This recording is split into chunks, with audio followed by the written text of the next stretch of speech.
이 본문 4장 6절에 보면은 4장 6절요. 잘 보시기 바랍니다. 제가 읽겠습니다. 그 기업 물을 자가 가로되 나는 내 기업에 손해가 있을까 하여 나를 위하여 물으지 못하노니 나의 물을 권리를 내가 취하라. 나는 물으지 못하겠노라 그랬습니다. 에덴 동산에서 뱀의 꾀임을 받고 선악과를 따먹고 범죄한 사람들 속에는 뱀으로부터 내려오는 잘못된 지식도 있고 또 우리 믿는 사람에게는 하나님께로부터는 참된 지식도 있습니다. 그런데 이 6절에 나오는 기업을 물으지 못하겠다. 왜 손해가 날까 해서 물으지 못하겠다. 여기서 말하는 이 손해라는 것. 그러나 보아스는 손해 날 것을 각오하고 기업을 물어줬습니다. 손해 날 걸 각오하고. 왜냐하면 전도서 11장 1절에 있는 대로 던지면은 반드시 많은 것을 거두어 드릴 것을 믿었습니다. 여기서 내가 100원어치 손해보면 하나님이 거기에 이자를 더 많이 붙여서 주실 것이라는 것을 믿었습니다. 그것은 하나님께로부터 오는 참된 지식이지만은 당장 이 기업을 사서 다른 사람에게 주면 나에게 손해가 나겠다 하는 이것은 뱀으로부터 내려오는 잘못된 지식입니다. 그러니까 오늘날 사람들이 우리가 성경적인 입장에서 보면 사는 것인데 일반적인 사람들은 죽는 것으로 보고 또 우리가 성경적인 입장에서 보면 죽는 건데 일반적인 입장에서는 산다고 생각합니다. 망하는 건데 잘 되는 거로 생각하고 잘 되는 건데 망한 거로 생각하고 이렇게 우리 속에는 항상 두 가지 지식이 늘 역사를 하고 있다는 것을 보여줍니다. 그래서 우리에게는 이 성경이 가르치는 것이 하나님께로부터는 참된 지식으로 살아가라. 세상에 그런 썩는 헛된 지식으로 살지 말고 하나님께로부터는 참된 지식으로 살아가라. 하나님은 성경을 통해서 끝없이 계속 우리에게 그렇게 강조를 하고 있습니다. 참고로 우리가 아는 것이지만 한 곳만 찾아보겠습니다. 누가복음 12장입니다. 누가복음 12장.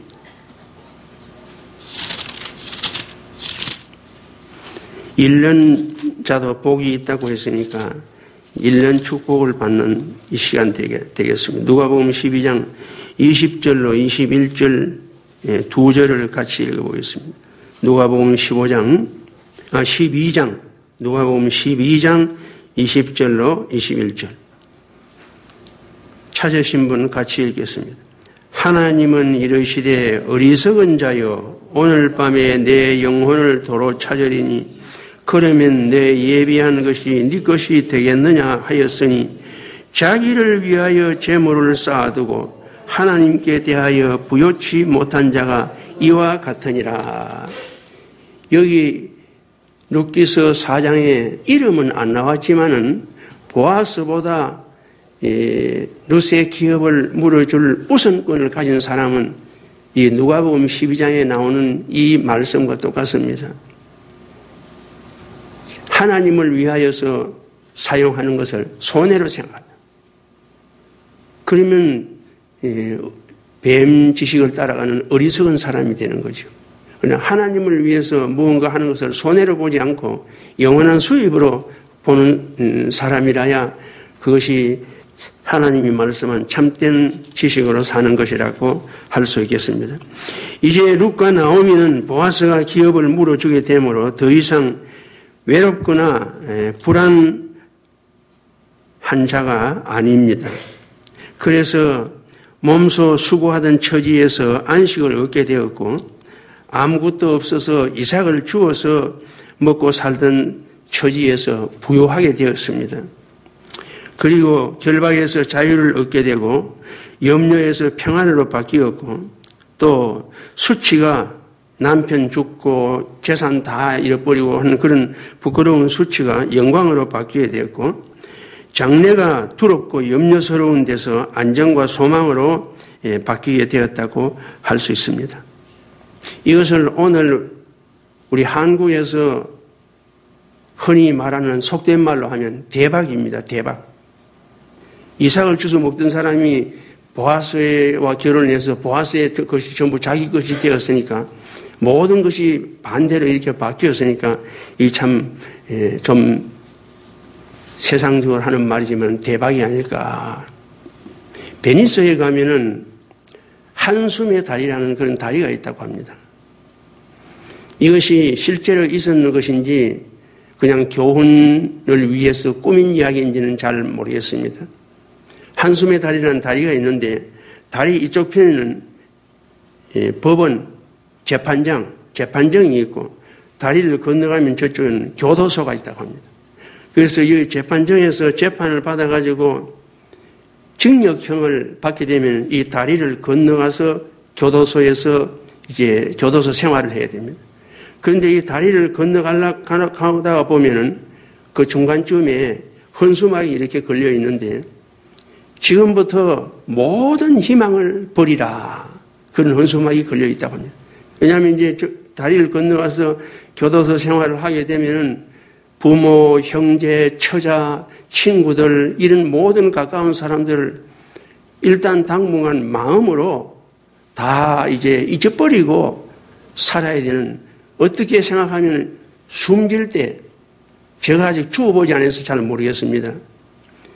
사람들이 숨질 때는 자기가 일생 동안 살아온 그것이 파노라마처럼 휙 지나간다고 말은 그렇게 하는데, 내가 죽어보지 않아서 잘 모르겠어요. 아직. 그 죽어본 사람이 설명한 건 아니고, 그래, 정신과 의사들이 그렇게 만드는 것인데, 이 한숨의 다리를 건너가는 사람도 지금부터는 모든 희망을 버리라 하니까 그때부터 그런 심정이 된다고. 어떤 사람이 이 재판정에서 유죄 판결을 받아서 이제 한숨의 다리를 건너가고 있는데, 지금부터 모든 희망을 버리라, 그 프레카드를 읽고 정말 낭망하고 낙심하고 실망한 가운데서 한 걸음 한 걸음 천천히 걷고 있습니다. 그런데 갑자기 저쪽에서 어떤 사람이, 재판소 직원이 달려오면서 멈추셔 그랬습니다. 네, 우리나라에서 사극을 보면은 사약을 내렸다가 임금이 용서해 준다는 그런 것을 내려서 사람들이 말을 타고 쫓아오면서 멈추시오 그거가 똑같습니다. 그 멈추시오 그러면서 당신은 죄를 짓긴 했지만은 그 죄를 사면해 준다는 사면장이 여기 있어. 그러면서 이 사면장을 흔들면서 멈추시오 그랬다. 그리고 이 사람이 얼마나 기분 좋겠습니까? 이게 대박이죠. 교도소를 향해서 가다가 이제 다시 오게 됐단 말입니다. 이 모습이 오늘 우리의 모습입니다. 에베소에 보면은 허물과 죄로 죽었던 너희를 살리셨고, 살릴 것이라가 아니고 살리셨고, 2장 1절에. 2장 5절에는 허물과 죄로 죽은 자를 그리스도와 함께 살리셨고, 또 에베소 2장 8절에 보면 너희가 그의 은혜를 인하여 믿음으로 구원을 얻었나니, 얻을 것이라가 아니고 얻었나니 그랬습니다. 자, 우리가 허물과 죄로 지금 지옥 문 앞까지 갔습니다. 그런데 예수님이 십자가에 살찌고 피 흘려서 그 대가를 지불하고 지옥 문까지 갔는데 우리를 다시 돌아오게 만들었습니다. 요즘 비유를 들면은 이 지중기 중장비들이 보면은 뭘 훅 찍어가지고 이렇게 옮기듯이 예수님이 십자가 피공로와 지옥 문 앞까지 간 우리를 찍어다가 이 천국 문으로 옮겨줬는데, 그것도 역시 참 대박 중 대박이 아니겠느냐. 이 한숨의 다리를 통해서 우리가 그런 것을 한번 생각해 볼 수 있겠습니다. 그런데 영국에 유명한 감독이 있었는데요. 이 사람이 이제 세상을 떠날 시간이 다 되었습니다. 그래서 후임 목사에게 고백을 하기를, 내가 어려서부터 지금까지 신앙생활을 하면서 내 나름대로는 최선을 다해서 산다고 살았지만은 지금 이 순간 세상을 떠날 것을 생각하니까 마음에 참 나는 연약한 인간이기 때문에 마음에 참 두려움이 있다. 그러니까 그 후임 목사님이 감독님 왜 그렇게 걱정하십니까? 예수님이 우리의 구주가 되신다고 말씀하지 않았습니까? 그렇지. 예수님이 우리의 구주가 된다고 하셨지. 그런데 말이야. 그분이 나의 구주가 된다는 것을 어떻게 알겠노? 그러니까 그 후배 목사님이 또 말하기를 예수님은 당신에게 오는 사람을 하나도 내어 쫓지 않는다고 하지 않았습니까? 그러니까 옳다, 그렇다. 내가 지금까지 성경을 수백 번 읽었지만은 그것을 깨닫지 못했다. 이것은 머리로는 지식으로는 하는데 마음으로 믿지를 못했다 이거죠. 지식은 하지만. 그랬는데 이제 그것이 마음으로까지 이제 믿어진다고 하면서 편안한 모습으로 천국을 갔다는 그런 이야기가 있습니다. 우리도 육신을 입은 연약한 사람이기 때문에 많이 실수합니다. 그렇기 때문에 항상 우리가 하나님 앞에 기도할 때에 강하고 담대한 믿음으로 모든 현실을 대할 수 있도록 기도해야 되겠습니다. 자, 성경을 몇 군데 또 참고로 찾아보고 지나가겠습니다. 요한복음 6장입니다.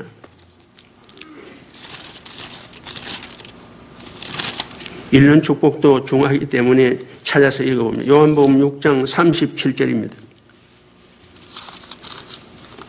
이제 소개했던 말씀인데 같이 읽겠습니다. 요한복음 6장 37절 아버지께서 내게 주시는 자는 다 내게로 올 것이요 내게 오는 자는 내가 결코 내어 쫓지 아니하리라. 우리가 지금 예수님께로 왔으니까 우리를 예수님이 절대로 내어 쫓지 않으신다는 말씀이죠. 두 번째는 5장 24절입니다. 요한복음 5장 24절 같이 읽겠습니다. 내가 진실로 진실로 너희에게 이르노니 내 말을 듣고 또 나 보내신 이를 믿는 자는 영생을 얻었고 심판에 이르지 아니하나니 사망에서 생명으로 옮겼느니라. 옮길 것이라가 아니고 옮겼느니라 그랬습니다.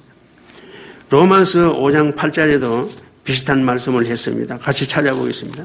로마서 5장 8절 같이 읽어보겠습니다. 우리가 아직 죄인 되었을 때에 그리스도께서 우리를 위하여 죽으심으로 하나님께서 우리에게 대한 자기의 사랑을 확정하셨느니라. 이제 앞에서 말씀드린 그 유명한 감독의 이야기와 연결이 됩니다. 한국은 신앙적으로나 문화적으로는 해방이 된 이후부터는 미국의 영향을 많이 받습니다.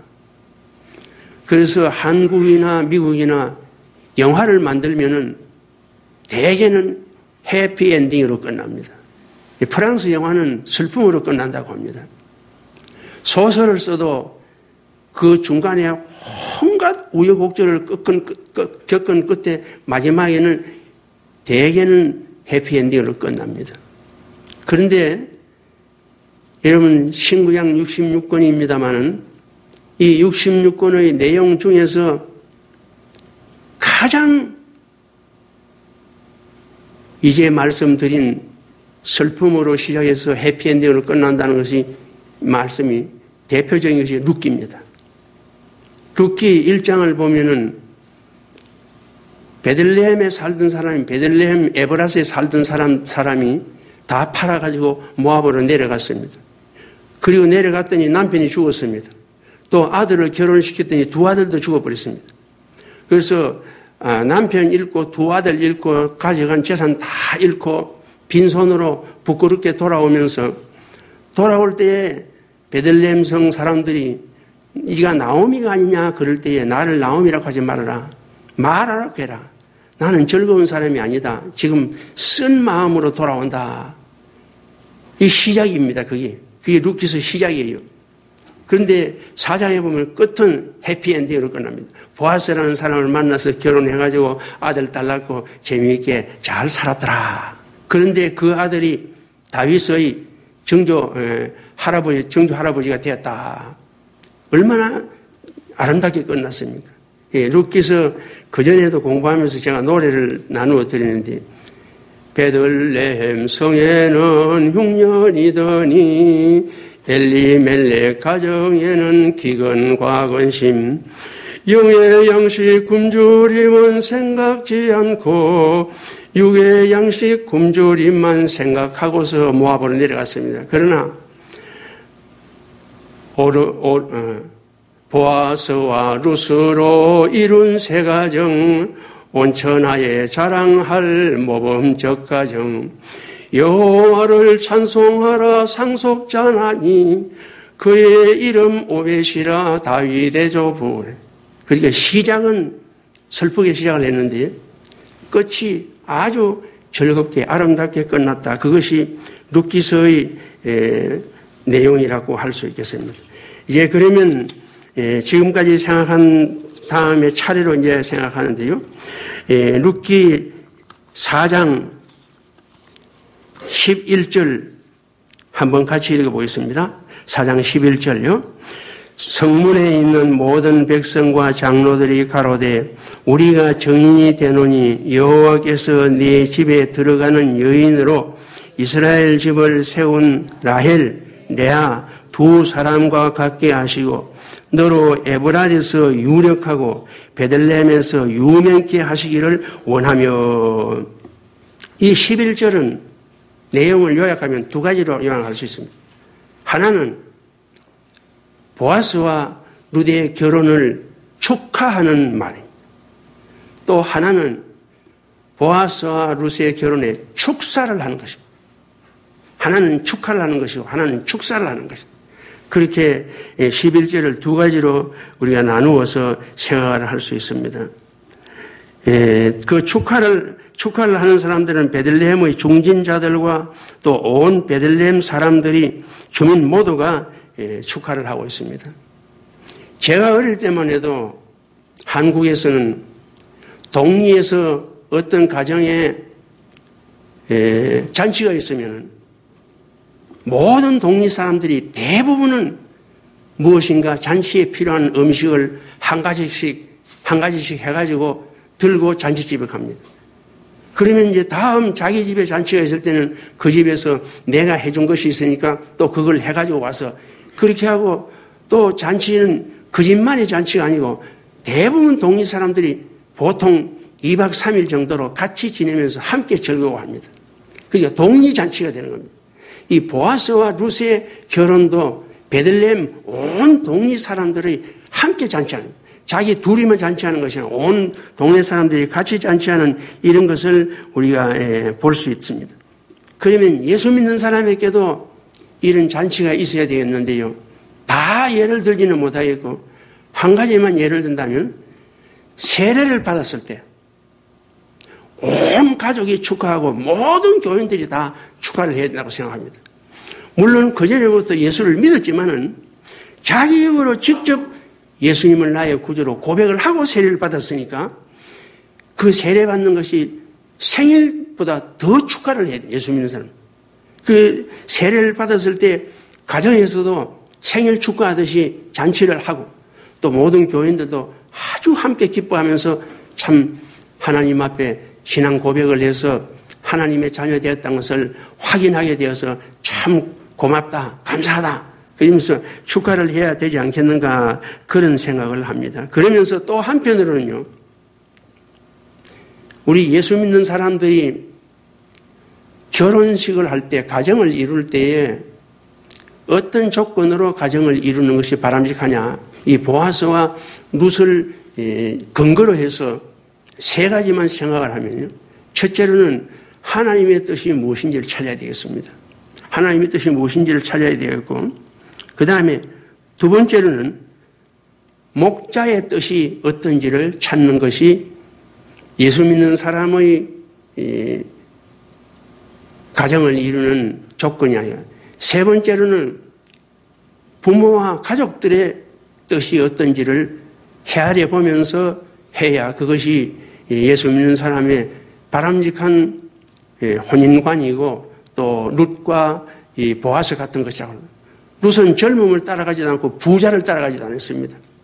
하나님이 내 기업 모를 사람이 누군가 그렇게 해서 이 보아스를 자기 기업 모를 사람을 생각하고 다른 사람보다 나이 많고 그 사람보다 돈도 적지만은 그래도 하나님의 뜻이 거기에 있는 줄 알고 보아스를 찾아가서 청혼을 하게 됩니다. 그런데 대부분 우리 믿는 사람들까지도 이 혼인을 할 때 보면 혼인관이 첫째로 나하고 이 사람하고 같이 살 거니까 나하고 이 사람하고 만나 안 만나 이것을 먼저 따지는데 그거는 따지지 않아도 같이 살다가 보면 맞게 됩니다. 옛날 사람들이 뭐 그런 거 따지고 했습니까? 선도 한번 안 보고 결혼했지만 그래도 살면서 맞춰가면서 사는 거죠. 아무리 결혼 전에 맞췄다고 해도 일단 결혼식을 하고 나면 모든 부분들이 많이 툭툭 튀어나오게 됩니다. 서로가 다. 그런 거 미리 각오하고 해야 되지. 나하고 맞느냐 안 맞느냐 그것은 아예 생각 안 해도 그거는 기본에 다 깔려 있는 거니까 그것을 위주로 하지 말고 하나님의 뜻이 어디 있는가, 또 목자가 어떻게 생각하는가, 또 부모 형제들이 어떻게 생각하는가, 이게 맞으면 참 바람직한 혼인이라고 할 수 있겠습니다. 그 다음에 이 11절에서 두 번째로 생각하는 것은 룻과 보아스의 결혼식의 축사입니다. 우리가 어떤 결혼식에 갔을 때에 모든 내빈들이 다 그 결혼식 순서에 따라서 축사를 할 수는 없습니다. 그러나 결혼식이 끝나면은 피로연을 할 때에 부모들도 또 신랑 신부도 그 모든 피로연 할 때 축하객들한테 일일이 다니면서 이제 인사를 합니다. 그럴 때에 우리가 한마디 축사를 해주는 게 좋습니다. 참 축하합니다. 앞으로 잘 사시라고 그러든지 좋은 신랑을 만나서 축하합니다. 좋은 남편 만나서 축하합니다. 좋은 아내를 만나서 축하합니다. 이렇게 복을 빌어주는 것은 혼인식에 참여한 사람의 가져야 될 예의가 아닌가 생각됩니다. 그런데 이 성경은 보면은 저도 지금까지 읽으면서 이 말씀이 잘 이해가 안 됐는데 이번에 이 말씀을 묵상하면서 다시 생각을 했습니다. 축사를 뭐라고 하는 거니? 11절에 보니까 내 집에 들어가는 여인으로 이스라엘 집을 세운 라헬, 레아 두 사람과 같게 하고 그랬습니다. 참 사라와 같게 하고 리브가와 같게 하고 그러면은 우리가 일반적으로 생각할 때 더 바람직한 축사가 되겠는데 라헬과 레아 같게 해라. 어떤 성경학자는 이 말을 사라는 아들 하나밖에 못 낳았고 리브가도 에서와 야곱 둘밖에 못 낳았지만은 이 라헬과 레아는 자기 시녀를 통해서 야곱에게 12명의 아들을 낳아서 이스라엘 12지파의 조상이 되게 했으니까 라헬과 레아가 축복을 받는 것이 당연하다. 그렇게 말하는 분도 있는데 과연 잘못됐다고 할 수는 없겠습니다. 그러면 구체적으로 왜 라헬이 먼저 나왔느냐 하는 겁니다. 왜 라헬을 먼저 앞세웠을까? 라헬을 앞세워서 축사를 한 그 첫 번째 이유는 라헬이 야곱의 사랑을 다 독차지했기 때문입니다. 나머지는 법적으로 얽혀서 어쩔 수 없이 남편의 임무만 하는 것이지 야곱의 마음은 전부 라헬에가 있습니다. 그렇기 때문에 이 라헬을 먼저 세우지 않았느냐, 앞세우지 않았느냐 생각하는데 그러면 이것이 우리에게 주는 신령한 교훈입니다. 이 세상의 아내는 가장 행복한 것이 돈 많은 것이나 입신 출세하는 것도 아니고 남편의 사랑을 많이 받는 것이 이 세상의 모든 아내들의 가장 행복한 것입니다. 남편의 사랑을 무한히 받으면 굉장히 나는 행복한 아내라 그렇게 생각이 됩니다. 자, 그러면 우리가 영적으로 끌어다가 놓으면 우리는 다 예수님의 신부입니다. 남자도 신부고 여자도 신부고. 그러니까 라헬이 야곱의 사랑을 독차지했듯이 오늘날 교회가 어떤 교회가 가장 복받은 교회냐? 예수님의 사랑을 독차지할 수 있는 교회가 복받은 교회고, 성도는 어떤 성도가 가장 성공했고 복받은 성도냐면 예수님의 사랑을 독차지할 수 있는 성도가 가장 복받은 성도고 가장 성공한 성도라고 할 수 있겠습니다. 외부적인 조건도 물론 필요하지만 가장 우선적인 조건은 이 사람이 예수님의 사랑을 얼마나 받고 있느냐 하는 겁니다. 그거는 아무도 판단할 수는 없습니다. 이 사람이 많이 받고 있다 이렇게 우리가 판단해서 규정 지을 수는 없지만은 말로 할 수 있는 것은 누구든지 예수님의 사랑을 독차지하면 그 사람은 참 복받았고 믿는 사람으로 성공한 사람이고 복받은 교회고 성공한 교회다. 교인이 많든 적든. 그래서 이 라헬을 먼저 앞세운 것은 그런 점을 우리에게 교훈적으로 준다고 하였고요. 그 다음에 또 한 가지 이유는 라헬이 자기 언니인 레아가 아들을 줄줄이 쑥쑥 낳는데 자기는 아들을 낳지 못하니까 야곱에게 말하기를 나로 하여금 아들을 낳게 하라. 그렇지 않으면 내가 죽 죽어버리겠다. 이렇게 말할 때에 야곱이 크게 책망을 했습니다. 아이를 낳고 못 낳는 것은 하나님께 있는 것이지 나한테 있는 것이 아닌데 내가 어떻게 마음대로 할 수 있느냐고 그러면서 아주 야단을 쳤습니다. 그러나 이것을 우리가 역설적으로 생각을 해보면은 오늘 교회나 성도들에게 주는 의미가 참 크고 깊다고 할 수 있겠습니다. 라헬은 자기가 아들을 낳지 못할 때에 나는 아들 못 낳는 사람이다. 이렇게 결정을 내려버리고 아들을 낳으려는 아무런 시도를 하지 않으면은 이것은 잘못된 것입니다. 방법은 잘못됐지만은 나도 아들을 낳아야 되겠다는 이런 간절한 마음, 이것은 우리에게 도전 정신을 던져주는 것이라고 하겠습니다. 개인적으로도 우리가 신앙생활할 때 내가 생각하는 어떤 내 믿음의 모델, 그런 사람이 있으면 나도 꼭 저 사람처럼 반드시 신앙생활을 하고야 말겠다. 이런 생각이 있는 것이 아무 생각도 없이 그냥 되는 대로 왔다 갔다 이렇게 믿는 것보다는 훨씬 더 가치가 있고 또 더 가능성이 있습니다. 교회도 마찬가지입니다. 진리를 가졌다고 해서 작은 교회라도 괜찮다 하고 안일에 빠져서는 안 됩니다. 진리가 있더라도 진리도 있지만은 다른 면으로 양적으로도 우리가 아무 교회처럼 성공하고 열심히 믿어보겠다는 그런 각오와 결심, 다짐 이런 것이 있어야 소위 경상도식으로 말하면 넓은 수가 있다. 가능성이 있단 말입니다. 그런데 진리가 있다 그러면 가만히 앉아있어도 작아도 우리는 진리가 있다. 가만히 있으면 안 되잖아요. 그러니까 그런 것을 보여주는 것인데 우리 교회도 지금까지 그랬지만 앞으로 간절히 바라는 것은 우리 성도들이 무언가 교회에 와서 하는 일이 있어야 돼요. 그냥 앉아서 배우는 것도 좋지만 배우는 것보다 자신이 무언가를 할 때에 배우고 앉아있을 때보다는 훨씬 그 사람의 믿음이 더 빨리 성숙해집니다. 교회도 성장하는 교회들 보면 대부분의 교인들이 무언가를 막 분주하게 합니다. 열심히 막 돌아가면서 하나도 빠짐없이 다 무언가 참여해가지고 열심히 할 때 그런 교회들이 보면 살아서 움직이고 숫자적으로도 많이 성숙을 하게 됩니다.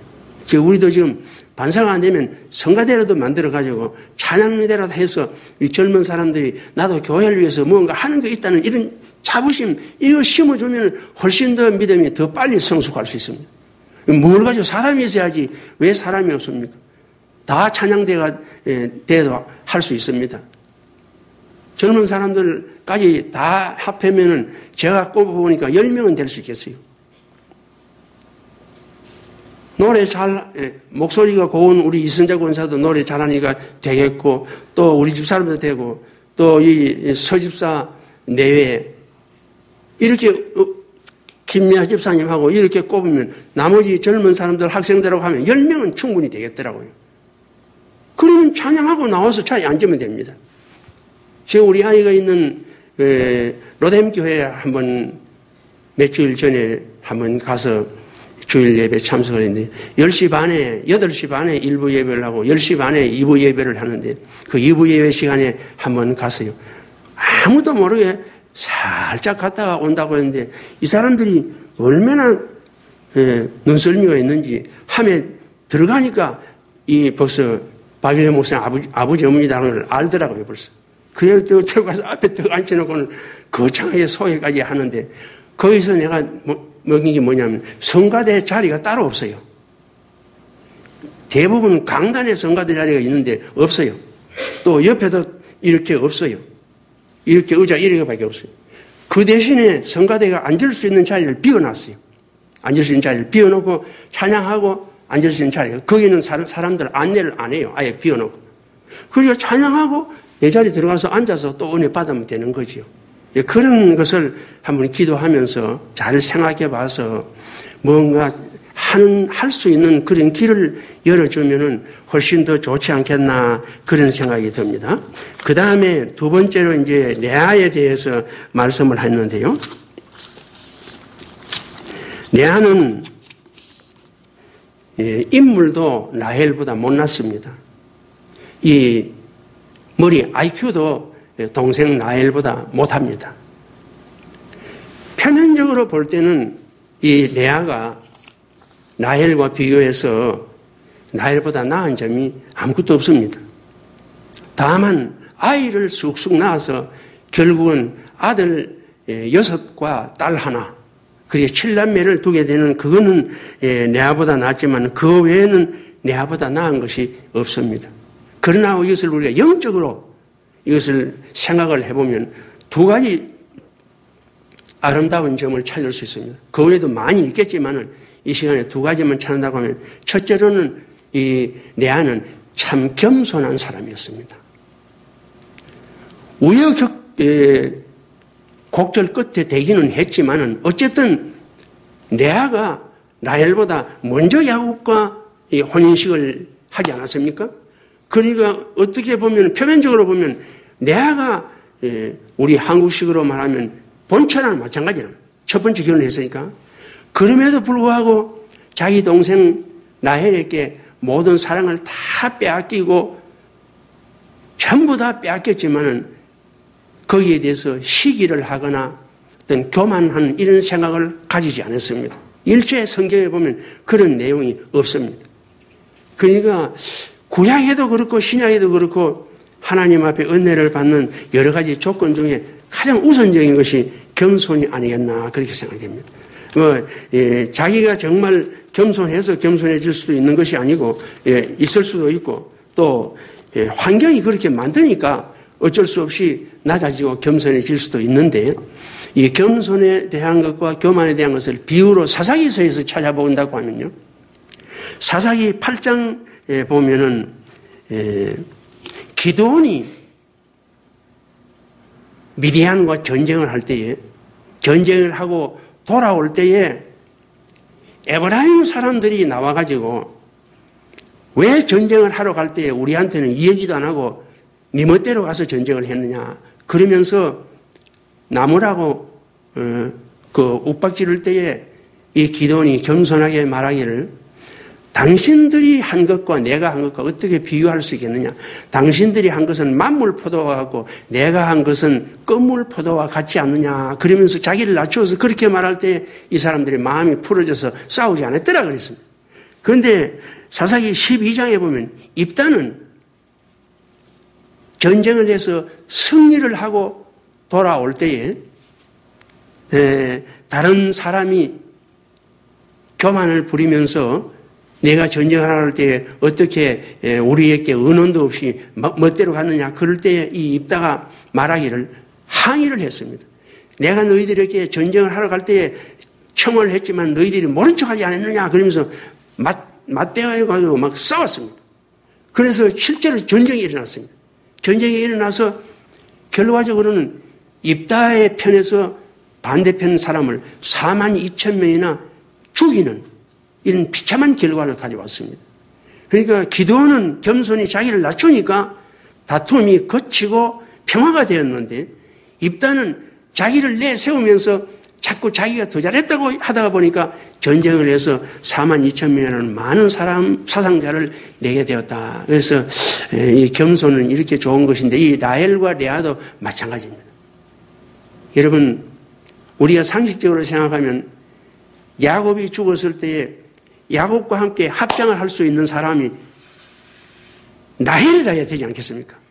야곱의 사랑을 독차지했으니까. 그런데 라헬은 행진하다가 죽으니까 그냥 거기에다 묻어버렸습니다. 그런데 레아는 아브라함이 사는 막벨라 굴에 야곱과 함께 합장이 되어서 안장이 되었습니다. 이상하지 않습니까?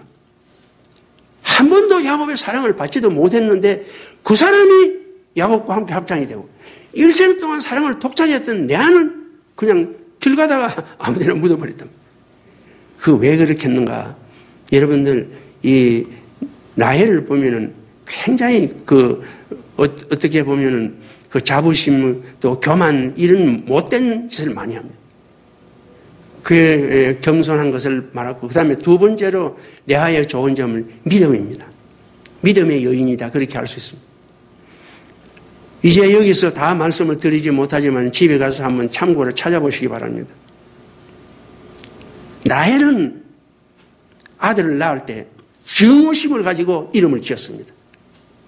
그런데 레아는 아들을 낳을 때 자기 남편을 동생에게 뺏겼지만 항상 믿음으로 이름을 지었습니다. 르우벤을 낳고는 하나님이 들어주셨다. 또 시몬을 낳고는 하나님이 도와주셨다. 레위를 낳고는 연합했다. 유다를 낳고는 찬송이다. 남편의 사랑도 받지 못하는데 뭐가 좋아서 찬송을 합니까? 그리고 자기 시녀가 아들을 낳았을 때도 믿음으로 아들의 이름을 지었습니다. 그런데 라헬은 반대로 시녀가 아들을 낳았을 때도 그 이름에 아주 정오심을 불어이어가지고 이름을 지었어요. 그게 믿음이 아니란 말이에요. 이제 첫째로는 겸손한 사람이었고 두 번째로는 믿음의 사람이었기 때문에 이 레아가 축복을 받지 않았느냐. 또 야곱과 함께 묻힐 수 있는 그런 복을 받지 않겠느냐. 그건 후손이 장사를 지내는 것이 자기가 하는 건 아니지요. 후손이 했는데 그렇게 하도록 하나님이 인도를 했더라고요. 왜 그러냐면 겸손하기 때문에 믿음이 있기 때문에 하나님이 그렇게 복된 무덤으로 인도했다 할 수 있습니다. 자, 그러면 우리가 이제 이 말씀에서 보는데요. 저와 여러분들도 레아와 같이 세상적으로 뭐가 번듯하게 내놓을 만한 그런 게 없습니다. 여러 번 말씀드렸지만 제가 여기서 20년 동안 목회를 했지만은 문은 닫지 않았지만 교회를 크게 발전을 시키지 못했습니다. 그러나 항상 마음에 그저 한 가지 위로는 그래도 많은 교회들이 시작을 했다가 문을 닫는 경우도 많은데 문 닫지 않고 있었는 것만은 그래도 하나님의 은혜고 축복이다. 하나님의 뜻이었는가 보다. 내 멋대로 한 게 아니라 하나님의 뜻이었는가 보다. 그렇게 생각하라고 또 명예롭게 이렇게 은퇴도 시켜주시고 이렇게 했는데요. 우리가 세상적으로는 경제적으로나 또 명예적으로나 이렇게 라헬처럼 내놓을 만한 자랑스러운 것이 없다고 하더라도 예수님이나 하나님은 꼭 세상적으로 이름 있고 명예가 있는 이런 부자들 그런 사람을 찾아서 예수님은 함께 하시지 않았습니다. 성경을 찾아보고 있습니다. 두 군데만 이제 찾아보고 마치겠습니다. 누가복음 7장입니다. 누가복음 7장.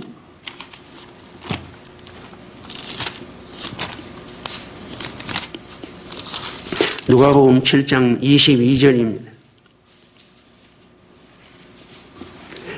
누가복음 7장 22절 같이 읽어보겠습니다. 대답하여 가라사대 너희가 가서 보고 들은 것을 요한에게 고하되 소경이 보며 안전뱅이가 걸으며 문둥이가 깨끗함을 얻으며 귀머리가 들으며 죽은 자가 살아나며 가난한 자에게 복음이 전파된다 하라. 여기에 있는 이 말씀과 우리는 같습니다. 소경이나 마찬가지고 세상 지식으로 보면 말입니다. 가난뱅이나 마찬가지고 아무것도 내놓을 만한 것이다. 한 군데 더 찾아보겠습니다. 고린도전서 1장입니다. 고린도전서 1장.